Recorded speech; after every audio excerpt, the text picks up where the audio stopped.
حضرت عامر رامی رضی اللہ تعالیٰ عنہ تیر انداز کہتے ہیں، ایک دن جب ہم نبی کریم صلی اللہ علیہ وسلم کے پاس بیٹھے ہوئے تھے، اچانک ایک شخص آیا جس کے جسم پر ایک کملی تھی اور اس کے ہاتھ میں کوئی چیز تھی جس پر اس نے اپنے کملی لپیٹ رکھی تھی۔ اس نے عرض کیا، یا رسول اللہ، میں درختوں کے ایک جھنڈ کے پاس سے گزر رہا تھا، میں نے اس جھنڈ میں سے پرندوں کی بچوں کی آوازیں سنی، چنانچہ میں نے انہیں پکڑ لیا اور اسے اپنے کملی میں رکھ لیا۔ اتنی میں بچوں کی ماں آ گئی اور میرے سر پر پھرنے لگی، میں نے اس کے سامنے بچوں کے اوپر سے کملی کھول دی تاکہ وہ انہیں دیکھے۔ وہ اپنے بچوں کو دیکھتے ہی ان پر آ گری اور میں نے ماں اور بچوں کو اپنی چادر میں لپیٹ لیا اور اب وہ سب میرے پاس ہیں۔ آپ صلی اللہ علیہ وسلم نے فرمایا، ان کو یہاں رکھو۔ میں نے ان کو وہاں رکھ دیا اور ان پر سے اپنی کملی ہٹا دی۔ ماں سب چیزوں کو چھوڑ کر بچوں سے چمٹ گئی۔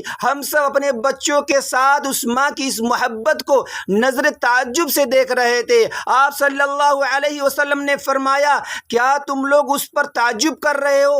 ان بچوں کی ماں اپنے بچوں سے کس قدر محبت کرتی ہے۔